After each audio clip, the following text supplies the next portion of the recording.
It's politically difficult. There can be peer pressure relationships, you know, long-standing arrangements in town that can make decisions difficult, and that's part of politics. I feel like I've stuck to my guns and held people accountable even when it's not necessarily a popular thing to do, and that can be difficult, and that's been troublesome in this town in the past. We've managed to repave over 30 miles of roads, and the reason that's been able to happen is proper use of Chapter 90 funds. Chapter 90 funds, they fluctuate, they go up and they go down. But to use them properly, there are different things you can use them on. You can use them on equipment, you can use them on road repairs. It's easier to buy equipment and skip out on the road repairs because there's a lot of paperwork and a lot of communication with the state, DEP, and things you have to do. I've been proud of our highway department. There was a shake-up there, and they've been able to accomplish so much. You've seen with the tree cutting and repaving over 30 miles of roads. They've come together to really work as a team, and what they've been able to put out, I'm very proud of them. We've managed to address issues that have been kicked down the road for a long time, like the police station, Manta Fieldhouse, which had stalled for a long time. I'm proud of the people of Newbury at town meeting to approve moving forward with that project and get it towards completion. It's bringing up issues like the police in the town hall. Again, it's not popular. It's going to end up costing everybody a couple more bucks on their tax bill, but kicking it down the road costs you. There's a price to pay for you just not doing anything, and you have kind of a blissful 10 or 15 or 20 years, and then you're surrounded by problems. And where we found ourselves is surrounded by problems. And I've tried to dive head first into tackling these problems and getting them over the finish line. And I'm proud to say in 2 years we managed to approve a police and town hall project. It was controversial and tumultuous, and we had some difficult meetings, and a whole lot went into it, but I'm proud of the town. I'm proud of our boards and committees for coming together and finding a middle ground approach for that project that will work for all of us. Sorry, I'm fumbling around with my notes. Also, appointments to boards and committees, that's been a topic of discussion. I've made it a point to appoint people to boards and committees based on their skills rather than political connections or past service. I try to find the most skilled people to put in place on these boards and committees, and it just helps with efficiencies. It helps things get through, and I think that's shown in the last couple of years with our moving towards completing some of these projects. Good management, it starts from the top down. I feel the administrative form of government has been a positive one for Newbury. That's also been a controversial issue. But what it does, it's a clean way to do business. Our department heads are hearing one message instead of 5 messages from 5 different selectmen. Everything is inventoried, everything's accounted for. There's a recorded chain, and it's just a cleaner way to do business. We've managed to bring in best management practices where we forecast a budget for vehicle replacements rather than going for an override for a fire engine or this or that every time something comes up. If you look down the road and you say, okay, in 4 years we're going to need a cruiser, let's start budgeting for that now. That way we can pay for it with available funds rather than going through an override. The open meeting policy, I'm also proud of that. We've upheld the open meeting policy. We have all boards and committees on camera. Agendas are posted online ahead of time, so it's really difficult to miss a meeting. When I was younger, there'd be planning board meetings, things of that nature I would have liked to attend. You get busy, it's easy for it to slip by you. Now we notify people who sign up electronically. You'll know that meeting's coming up. You know what's going to get talked about on the agenda. And I think that's just a cleaner and better way to do business. It brings in public engagement. Even if you catch it at the last minute, you can still make an attempt to get down there and be heard. I think that's a positive thing. I try to show up prepared for meetings. I do my homework, even if that means sacrificing time away from my family at night. There's an awful lot of materials to go over when you're a selectman if you're trying to do it right, and doing your homework really counts. You need to be on the ball, you need to be familiar with the materials and the issues at hand, the players at hand when you enter a meeting. It's not good to make just a shotgun decision on something you haven't really been paying attention to right up until that minute. So I really put a lot of stock into doing my homework and being prepared for these meetings. Governor Dummer, I'm the first selectman to secure regular contributions from Governor Dummer on an annual basis, and I'm very proud of that. Others have attempted in the past and they failed. I approached them, they seemed open, straight shooters. They had a couple new faces. They have a new finance director. I'm glad to say we've been able to work with them and achieve this regular annual contribution. I'm proud of the academy, and I'm just so glad that's finally happened. And they realize that they drain on town services and they want to put back, and I think that's very good of them when they don't legally have to. I've worked hard to find middle ground between my board members, committee members in the town, and residents. You know, for instance, the police and town hall project. Was the 11.5 million financially the best way to go? Yes, you can't dispute that when you look at the numbers and break it all down. The appetite didn't exist for it in town. After 2 failed attempts, I made it a point to find a middle ground project. And I worked hard with my board, other committee members, offices in town, and the public. And I'm proud of settling on a $6.5 million project rather than the $11.5 million project. And I try to shoot down the middle on decisions I make. And I find that maybe if everyone's a little unhappy, usually that tells you you're somewhat in the right place. So, how are we doing on time? You're good. Okay. Yep. Up or still good? No, you're up. Okay. Yep. Thank you. I'm looking forward to your questions. Next up is Damon Jesperson, candidate for re-election.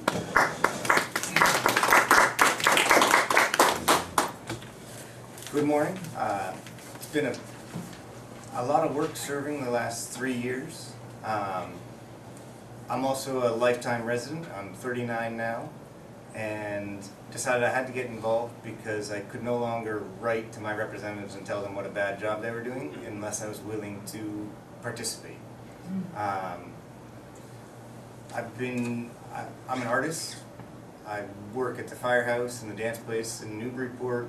I also have a small farm. I work as an arborist, and sometimes I continue to do carpentry when there's a need. Part of that was I helped frame the Mantor Fieldhouse as a volunteer back at the beginning of the project JR mentioned, which hopefully now will be bringing to completion. I'm very proud of the work that we've been doing over the last 3 years. I feel like the town is starting a shift in its philosophy and how it works. We're now, as opposed to resisting every state law that we can, fighting everyone on every side. We're collecting our taxes.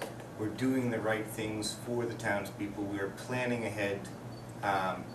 I resisted the change that JR talked about with the municipal building because I felt like it was in our financial interest to build a more efficient building. However, we are moving forward. We've been neglecting things around town for years. You know, our roads we've moved forward on. We're moving forward on the police. We now have a huge project ahead of us in how we move our fire department forward as far as both its physical structure, its integration into town government, and preserving the nature of the two companies, their addition to the town, and what they bring as a organization, and the work that they do volunteering for us. You know, there are a lot of very sensitive issues that are very important to our character that we need to bring forward and really look at as a town, and how do we support our members, our constituents, and our community as we move forward into a new way of doing business. I think that as a selectman, it's been a challenge, you know, jumping in feet first to get to know a lot of the players in town, get to know a lot of the people. That's part of why I instituted the coffee hours, so that people could come. The selectmen would have a designated time when we were not at our other jobs or other businesses, but in town hall and available to be communicated with. We've also moved forward with a lot more electronic communication, making it easier for people to get a hold of us and for us to get out to people, for people to get to our meetings. You know, I hear a lot from people who are actually watching the meetings online or on the channel, which is something I had never expected would happen, and I'm very pleased about. that our community is becoming much more involved, much more engaged, and I feel like we are growing in a very healthy fashion as a town. And so I'm pleased with the work that we're doing. I'm looking forward to building a town that we can all be extremely happy with. You know, we still have issues out on the island as far as trash and parking that I think are issues that we can work on, but they're no longer as divisive and as angering as they once were. You know, we've moved, I think, forward as a community to a place where we can communicate with each other rather than getting out the shotguns and yelling at each other. So I think the town has grown a lot in the time that I've been here. It's changed a lot. One of the focuses for me is getting engagement from a lot of the younger couples in town who often don't work in the area. You know, they work in Boston and treat the community as a little bit of a bedroom community. So one of the things I've done is working with the district, the school district, is to provide childcare at the annual town meeting so that young parents can still attend those meetings and not have to hire a babysitter, not have to lose a lot of time with their families. So moving our community forward has been an important goal to me as we go into these new changes that are coming on for our town. And we still have a lot of issues facing us, but I think they're all surmountable problems. And I think that we will be, going forward, a healthier and happier town. You know, the new form of government, as JR talked about, is working well. We have some of the best people in town as far as our department heads. The DPW is functioning at a much higher level than it used to. We're fixing our roads, we're fixing our bridges, we're moving the police station forward, and I'm probably running out of time at this point. No, I'm still good? Okay. So I'm very positive about where the town is and where the town is going. I think that we can always do more as far as communication and outreach, but I feel like we have a very receptive board, we have a very functioning board, and I hope to be able to continue to serve on that board and support your needs. So, I don't know that I need to actually say any more than that. Okay, great.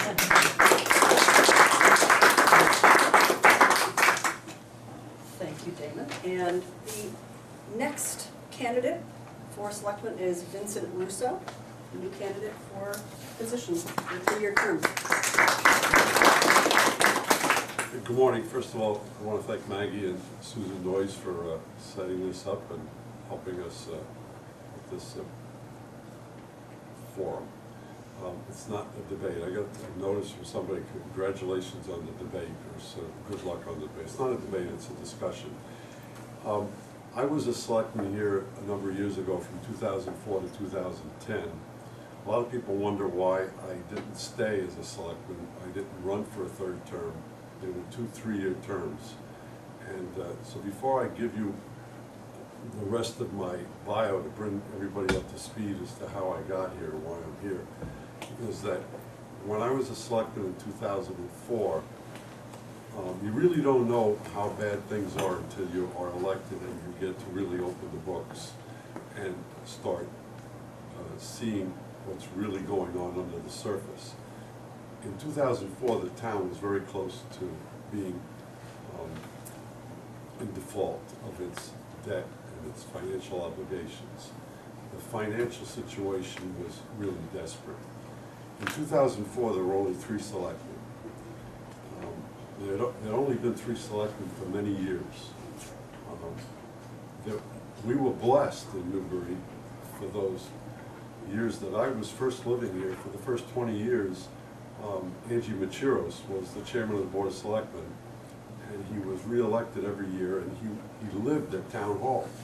His wife ran a gas station on Plum Island so that he could, I was friendly with him, and he said, I'm one of the lucky ones. I can work at Town Hall for very minimal income, like $3,000 a year. because Joyce is taking care of the business. So he got sick and had to retire, and then he died. We still went with 3 selectmen, but none of the 3 of us had the kind of experience that he got over 20 years. So during that first year, we had to really scramble not to go into bankruptcy. Joan Wyburn was big on the school committee. She was down my office every couple of days. You haven't paid your assessment yet. You haven't paid your Triton assessment yet. And so, and I go to the treasurer and I say, why haven't you paid the assessment yet? We don't have the money. And this was a real circle of financial desperation. So one of the early things the selectmen did was we took a pay cut. We went from $3,000 to $2,000 a year as our stipend. Then it became obvious that we needed to change the way we were collecting money and the way we were running the town. So and it was passed at town meeting, we changed the treasurer from an elected position to an appointed position. It passed at town meeting overwhelmingly. And that way I was able to hire somebody who was well-trained, well-experienced financial planner. We brought on the first chairman of the financial planning department of not the finance committee, but the financial planner on salary at Newbury. So he started putting the books together better, started hiring professionals to get the back taxes. We had over $1 million outstanding in back taxes. And the way the tax bills used to go out, you started with a clean slate every year, and you didn't really know that you hadn't paid and what you owed the previous year. It was like, it's as if you bought a TV and you stopped making payments and they let you keep the TV, you know, as long as you pay this year's payments. So it was kind of a misconnect that people thought that they were forgiven the taxes. So we had to go back and collect the taxes. So that started us going in the right direction. But it also motivated me to think that what we needed to do is too much work for 3 selectmen. Too much, especially with no formal training. So it was passed at town meeting that we would go to 5 selectmen. So I was the chairman for the first 5 years of those 6 years that I served. So we arranged for the selectmen to have an additional 2 more added, so we went to 5. Then it became obvious to me that I was spending my whole day down there as chair. And I felt like I was an intern. My background is medicine. And people would say, how do you like the job at Selectmen? I said, well, I feel like I'm an intern again. I said, what do you mean? I said, well, when I was an intern, I already had my MD degree. Every morning I'd go to the hospital and I'd have to face problems I didn't even know existed before. And I'd have to do research to how to solve the problems. And it was exciting. It was a real learning experience. But unfortunately, the town needed professional help now, not after 20 years of learning. So I sat down with Tony Pensky, who was our town council. By the way, he and the previous town council took a pay cut because we were in such financial shape, poor shape, that I negotiated that the attorneys would take $75,000 a year capitated to cover our legal expenses every year instead of billing by the hour. Because I looked at the books, and by the hour, it turned out to be $125,000 a year. So that was $50,000 a year we saved immediately by having them agree to a $75,000 cap, no matter how many phone calls, no matter how many visits, no matter how many cases they had to review. And that worked well. So then I said to Tony, I said, I want to get an administrator. I want an administrator, form of government. He said, oh, no problem. And we sat down together. He gave the rough draft. I would go over it with corrections. He'd do a draft. I go over it with Craig, back and forth, till we ironed out what's known as the 2008 Act establishing a selectman-administrator form of government. So now the selectmen had some professional guidance, some professional assistance, and somebody who would be paid appropriately, not $3,000 to be at town hall every day for as a full-time job. So all this was maturing, and I got a phone call from the Joint Commission that said, we need you to increase your hours from I was working a week a month. They said, we need you to work 2 weeks a month. We need you to have nationwide accreditation inspections. I was with the Joint Commission, which is the organization that accredits hospitals. Without a Joint Commission accreditation, a hospital will not get paid for Medicare patients. So it requires, it's not, somebody said, oh, what is that, just to check for cleanliness? No. It's hard for me to go into how detailed it is, but we had 1,100 standards that hospitals had to comply with. And we had to inspect the medical records, the operating rooms, the ERs, the ICUs for equipment, record keeping, not just the patient's medical records, but the internal records of providing service, etc. Too much to go into right now, but, and I do tend to digress when I talk, so I said, okay, so I'm not running for a third term. And unfortunately, I did not get to I heard Art Jr. and Damon both express their happiness with the administrative form of government. I never really got to experience that because it was still embryonic when I didn't run for the third term. And while I'm on that, someone said, so why are you running now? Well, I retired from the Joint Commission in September, and my plan was not to run for office. My plan was to travel with my wife of 54 years. We have 15 grandchildren in 14 different states. We only had 4 children, but 3 of those children were girls, and they had big families. So we have 15 grandchildren spread amongst 4 states. So we thought, and I'd had it with air travel because that's what I did with the Joint Commission for 12 years. I know Logan Airport like the back of my hand. I had to fly someplace else all over the United States 2 weeks per month. So I said, we'll just buy a car from Damon's father. Nice to get it. Absolutely. We looked for a car that had the best massaging seats, because at our age, if we're gonna take long drives, we want to get a massage on the way. So we can visit. But then I started watching the TV program of the Selectmen's meetings. And the reason why I'm running is I don't think that, I think it could be better. I think that the Selectmen could be more active and more dialogue and more discussions and more brainstorming to solve problems. And when they kept coming back with the $11.5 million police station, town hall, I also had problems with that. And I had problems with combining a town hall with a police station. Police work is super confidential, super secret, and patients' reputations. Citizens' reputations are at risk. If you see somebody in handcuffs, you may draw the wrong conclusion.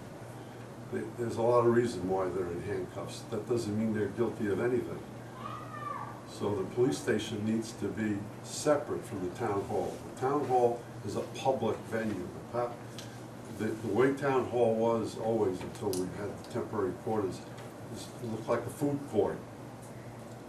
You know what a food court looks like. You have all those desks, and you can solve whatever problem you want, whether you want Chinese food or Italian food or Mexican food.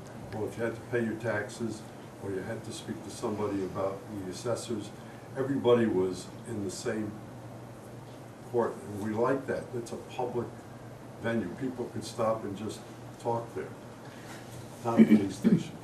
Dr. Police Russo, station. we need to stop you there, I'm sorry. Oh, okay. Perhaps we can have some questions surrounding that when we open Okay. up the forum. Right. That'd be terrific. Thank you, Dr. Russo. And this is an appropriate time to open up the floor for questions for the three candidates. A first question, anyone?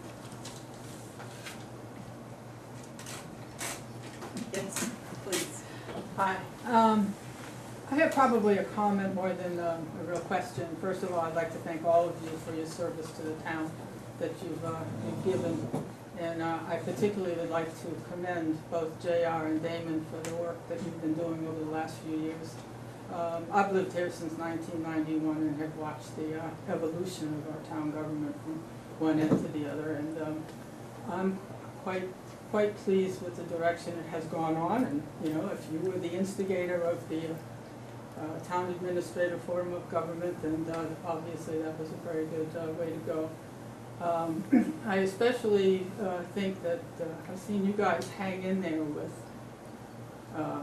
you know, the police station, the town hall, the safety issues that we had to deal with, and I thought you did a very, very good job of hanging in there and getting it done, and I'm very pleased with that.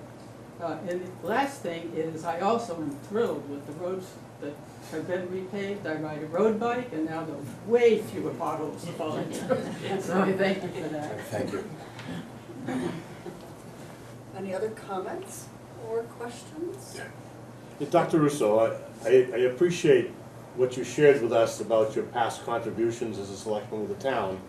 And I understand what you said about the possibility of selectmen doing things differently, brainstorming, communicating different. But what I'd like to ask you is, considering your assessment of where Newbury is today, if you were to be elected as selectman, what do you see as problems other than what you mentioned? What should the town be worried about, in your opinion?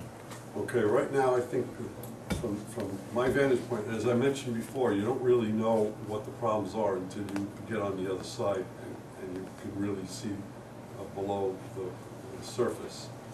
As I mentioned before, I didn't realize the town was on the verge of bankruptcy when I was elected in '04. But now, from the outside looking in, I think that right now fire services is a big issue because it can be very, very expensive. Larry Gay said it best at the annual town meeting, that the town really hasn't wrapped its head around evaluating what it wants to do for fire services. So, well, I'm speaking about both equipment and personnel. And it doesn't just end when staff retires. They have retirements that you have to fund as well. So you have to go into this with your eyes open. We need to really analyze how to provide fire coverage for all three parts of town in the most fiscally responsible way possible. And I don't know what the answer to that is yet, because I'm not sure that it's been studied. It may have been studied, and I just don't have it. I can't access that information until I get elected. JR and Damon, do you have any comments about rebutting what Dr. Russo just said in terms of where you see it? Well, as far as the study, there has been a study of our equipment done, which was, is open. The information is all on the web, and so if anyone's interested, there was a huge report done on all of our equipment, and suggestions made as far as replacement schedules. Again, going back to what JR said about looking forward as opposed to just waiting until something terrible happens to deal with it. So we have now essentially a replacement plan and building the fire infrastructure as far as our vehicles in a plan which we're working with. I think the biggest, we have two other outstanding issues. One is, how do we deal with the volunteer companies and integrating them into the Newbury fire team, as far as we now have a chief that we hire, we have some full-time members, and then the two companies. And how do those two interplay, I think, is one of the big questions. And then the Morgan Ave fire station, you know, we recently had one of the doors collapse. Luckily, no one was under it. But we are going to have to resolve, what do we do with that space? Do we repair it or do we replace it? And so those are the two big issues that I think are outstanding and will need to be looked at in some depth, and as I said, with a lot of delicacy, because there's been a huge investment in the volunteer companies. There's a lot of emotion around it, and I don't think anyone wants to belittle what has been done in the past, but we're moving to a different place. You know, a lot of the people who used to be in town all the time so they could volunteer and deal with a fire at any point now travel for work or work in Boston. We aren't as available as we used to be to solve those problems. This year with funding the fire department directly from the town rather than being an independent company is going to come with a learning curve. We have to see how it goes. Unfortunately, Pro 2 was on the verge of bankruptcy. Volunteer fire companies used to work better in the old days. Their bills weren't so high. People weren't as reluctant to donate. They would do the fireman's ball, different fundraising activities. In later years, they've done the bonfire trying to raise money for the companies, but they just could not make ends meet. So a takeover was inevitable, or we were faced with letting them go under. Another issue is adding shift coverage for the weekends especially. I'm part of what you call the pickup truck crowd, which is shrinking in this town. What I call the pickup truck crowd are the people, men and women, that have the type of job that they can throw the tools down and go to a call.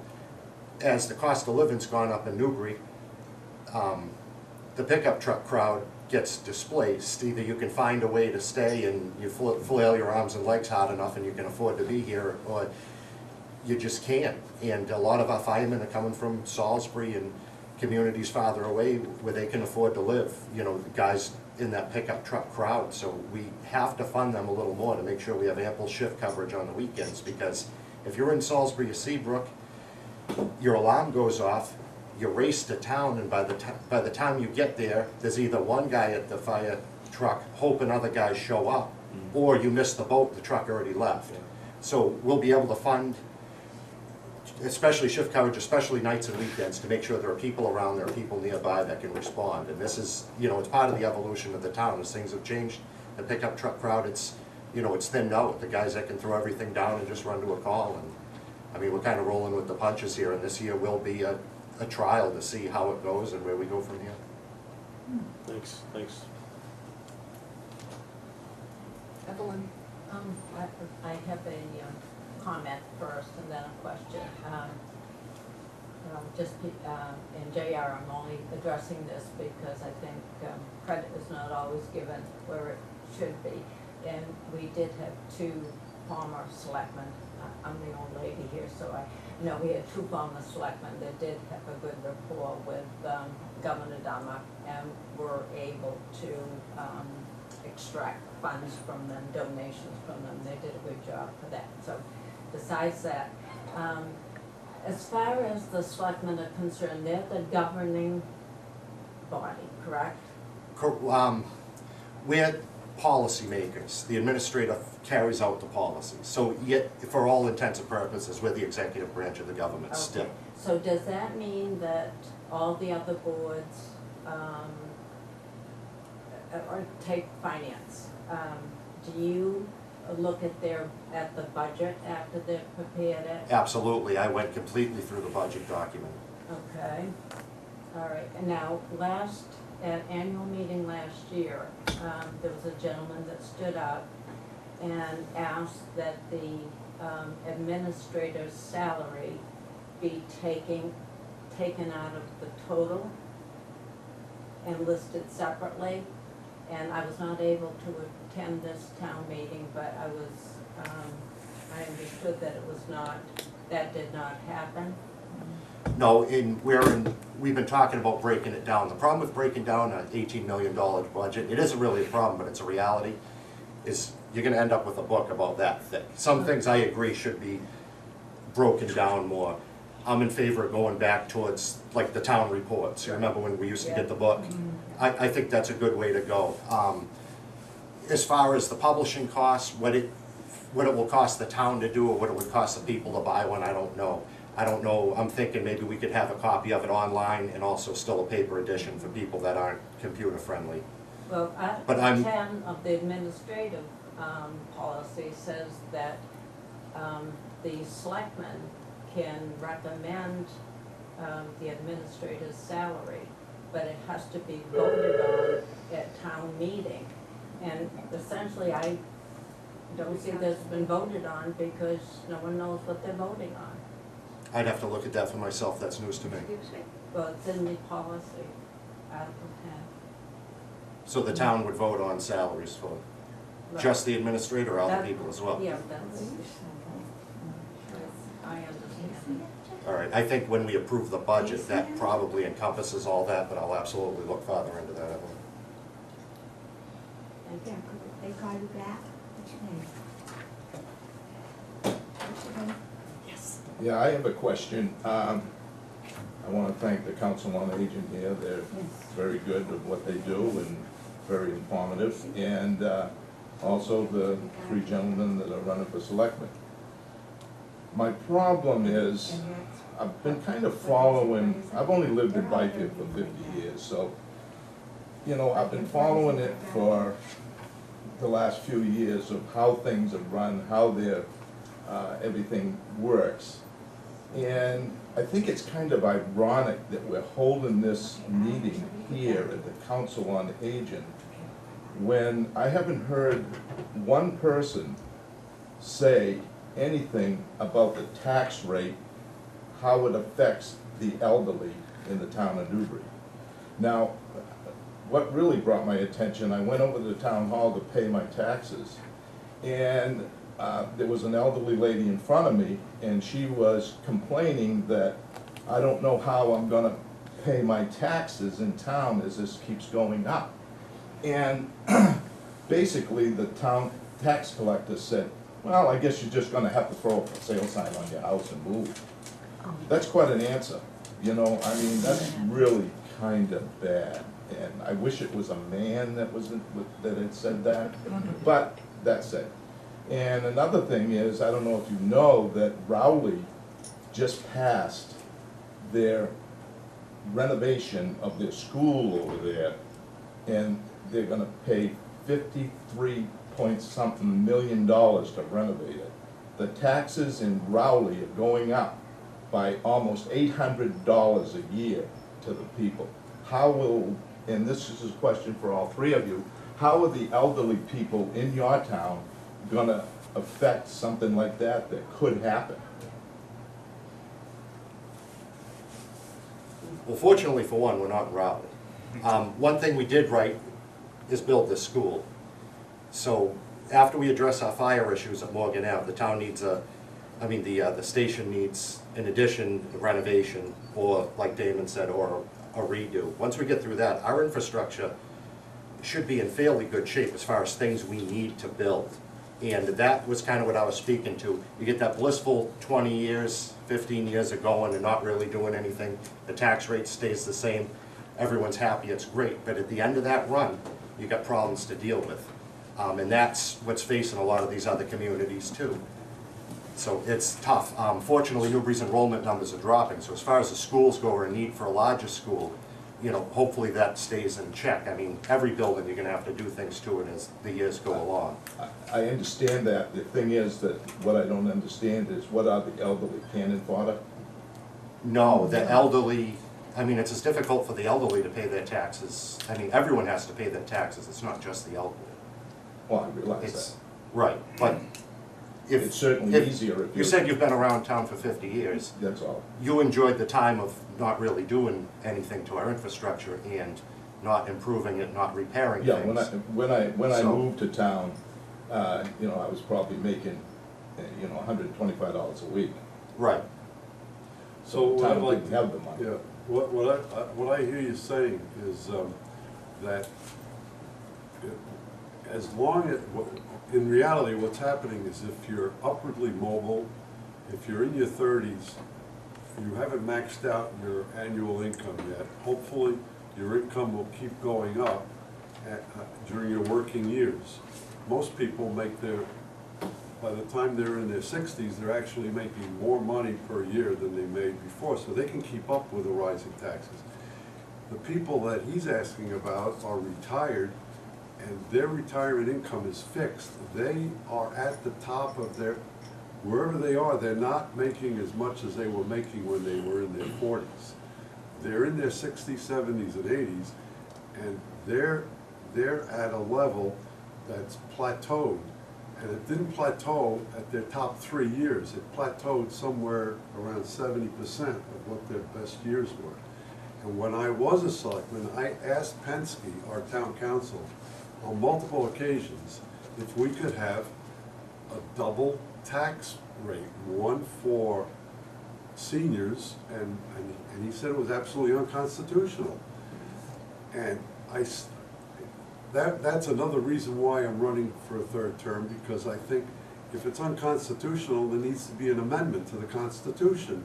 A town should be able to have 2 tax rates, one for people who qualify as seniors on fixed income and one for the rest of us. So I'm not saying every senior qualifies. There are seniors in this town who don't need any financial assistance at all, but the majority of the average senior is getting taxed out of their house. Now, when I was chairman of the board, I went to a selectmen's night, it was a mayor's meeting, and being the chairman of the board of selectmen, I was the equivalent of a mayor. I went to the meeting, and it was the lieutenant governor, Kerry Healy, and she was representing the man who was our governor at the time, who tried to run for president and didn't make it. So Mitt Romney. So she was Mitt Romney's lieutenant governor, and she had a dialogue like this, and I asked her the same question that you asked. And her question, and she's a Republican, her question was, it's burned into my memory, it's time for those old people to sell their houses and let a young family move in. That was the answer I got. Well, that And I'm works. still angry about that. I think as far as what we can do, I've also looked at this question. I asked about the 2-tiered tax system, and it seems that the only thing that can be done, as I understand it legally, is that we could raise the tax level higher and then pay our seniors to stay in town. Beyond doing something like that, which I think would be a nightmare administratively and politically, keeping our spending down is the only other way to not raise taxes on everyone. We have to treat everyone fairly and equitably. That's part of why when the first proposal for the municipal building went down, I started finding alternative sources of income for that building. I went to our state reps, I went to our federal reps, I found a funding program that would fix the rate of our loan very low and allow us to